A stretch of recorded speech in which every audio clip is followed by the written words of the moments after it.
Stories of Great Christians. From the Department of Broadcasting of the Moody Bible Institute in Chicago, we bring you Chapter 4 of The Gospel Singer, the story of Ira Sankey.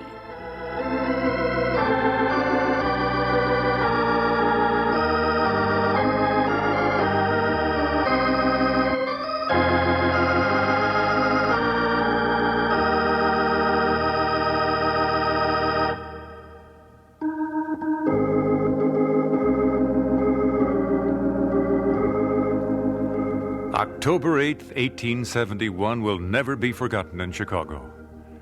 That was the night, a Sunday night, that the great fire began at Mrs. O'Leary's place on DeCoven Street, spreading throughout the city, claiming several hundred lives and causing $200 million worth of loss before it would end.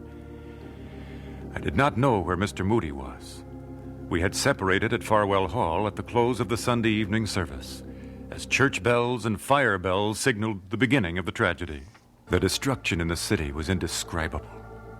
Farwell Hall, where we held our weekend meetings, the largest assembly hall in Chicago, which had cost $200,000 to build, and where I had my lodgings, was burned to the ground. So was Mr. Moody's Illinois Street Church. The places where he had preached and I had sung were gone. The ground was still fearfully hot, with smoldering smoke and steam to remind one of the Holocaust. Broken glass, twisted telegraph wire, and hot bricks were everywhere. 1,900 acres had been leveled by the flames. All of Mr. Moody's parish, and the damage was estimated at more than $200 million, as I think I've already said. Without a doubt, it was the greatest disaster America had known.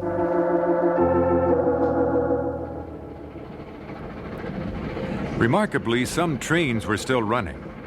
I found mine at Fort Wayne and Chicago Railway Depot. I telegraphed my wife that I was safe. There seemed to be no good reason to remain. I may have been in a state of shock, but at that moment, all I wanted to do was to go back home. And home meant Pennsylvania.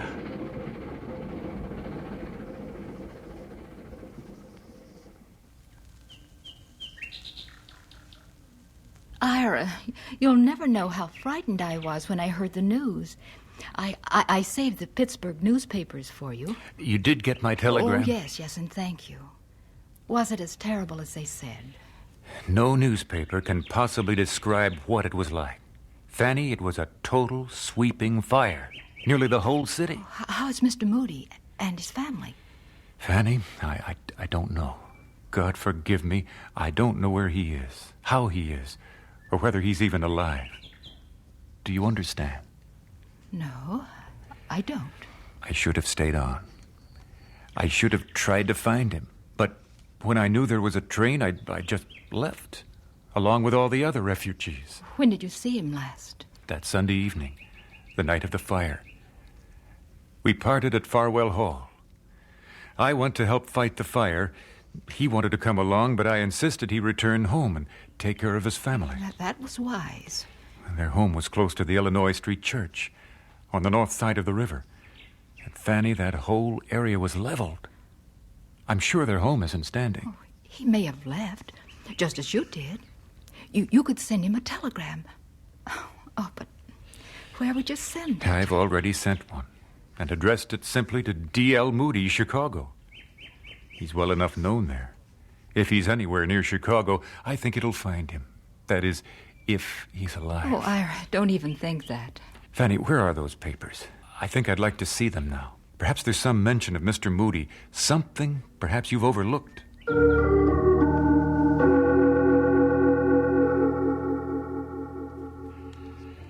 Mr. Moody was alive, and his family was safe. I received word from him that same week. As was the case with all of us, when the city of Chicago was overcome by flames, we all went our separate ways.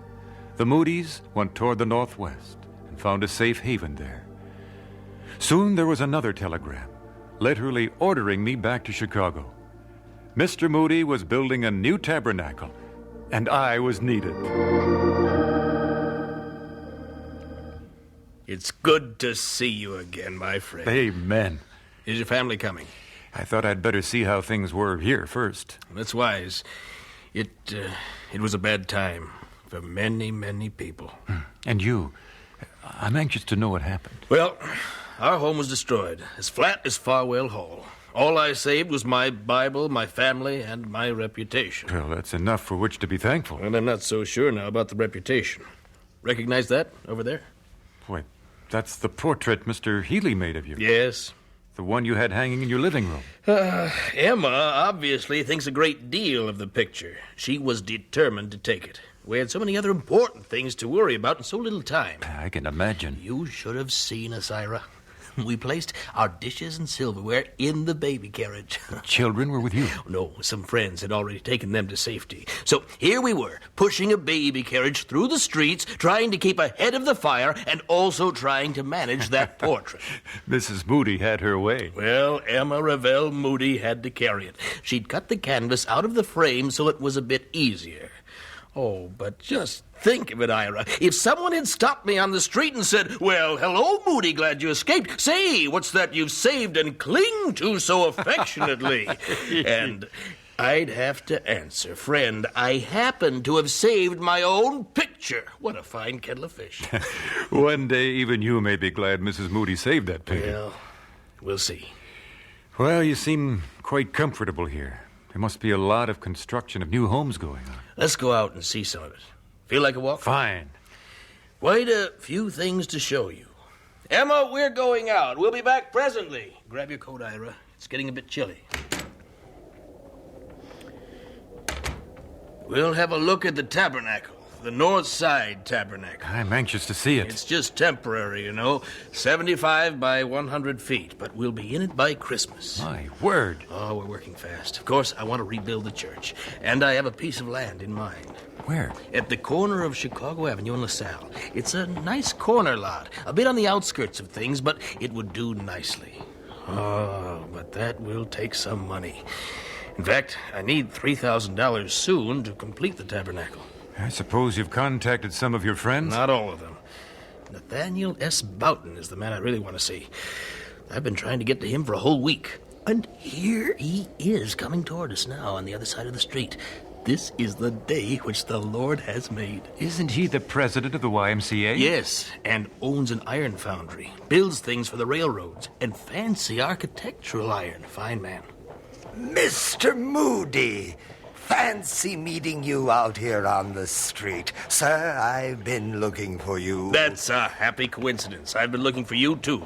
Do you know Ira Sankey? Indeed, I've heard him sing several times, Mr. Sankey. Mr. Boughton. All right, Mr. Moody, you have the first say.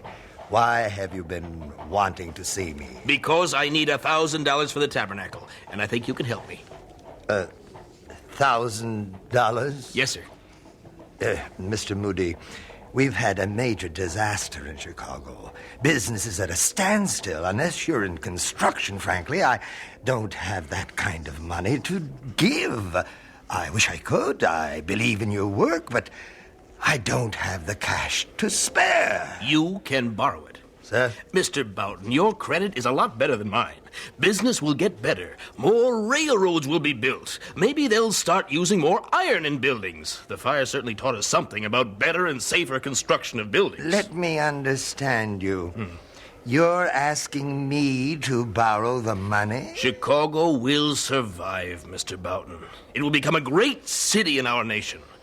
I know things must be difficult for you, but you can borrow the money, and you will be able to afford to give that money and more for the Lord's work. I've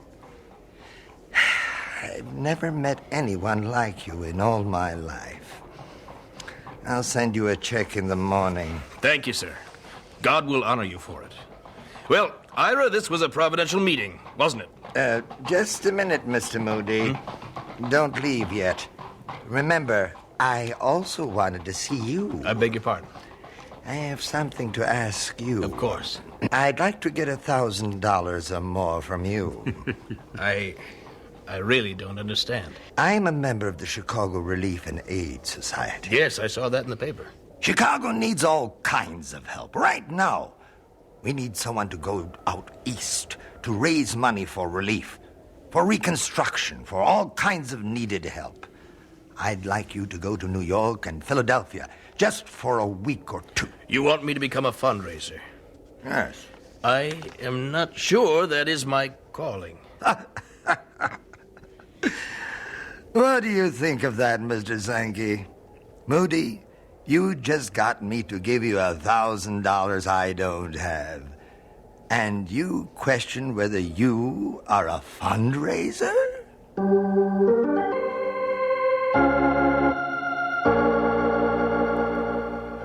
Mr. Moody did very well in raising money and supplies for needy people in Chicago. He was particularly successful in Philadelphia, where Christian businessmen like George Stewart and John Wanamaker were particularly helpful and generous.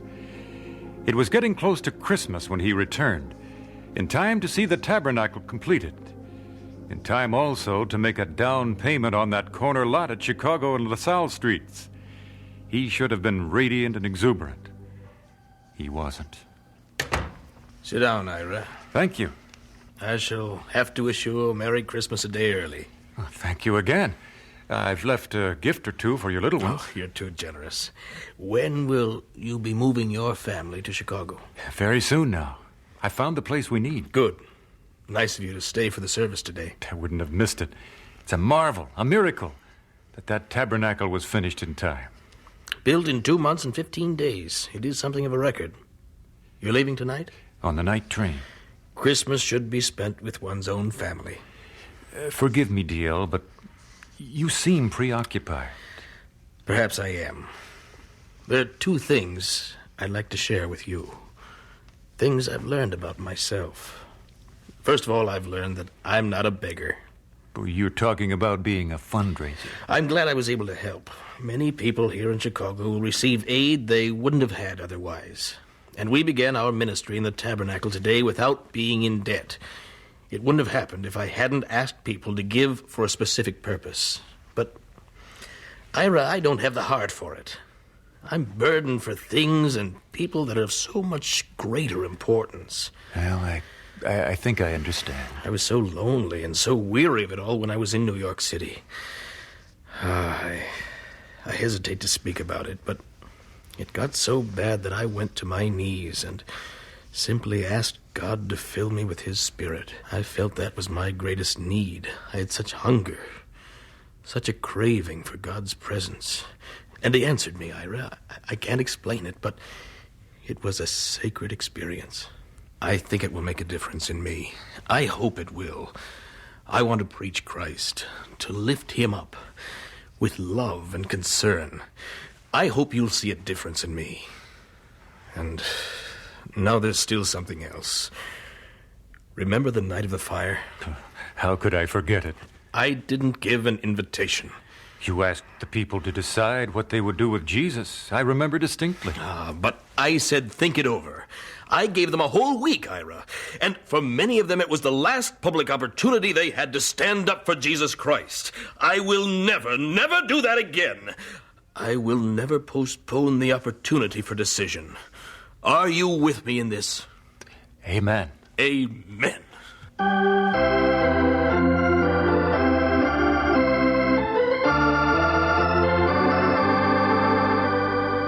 And so we conclude Chapter 4 of The Gospel Singer, the story of Ira D. Sankey. This is another in the series, Stories of Great Christians, produced by the Department of Broadcasting of the Moody Bible Institute in Chicago.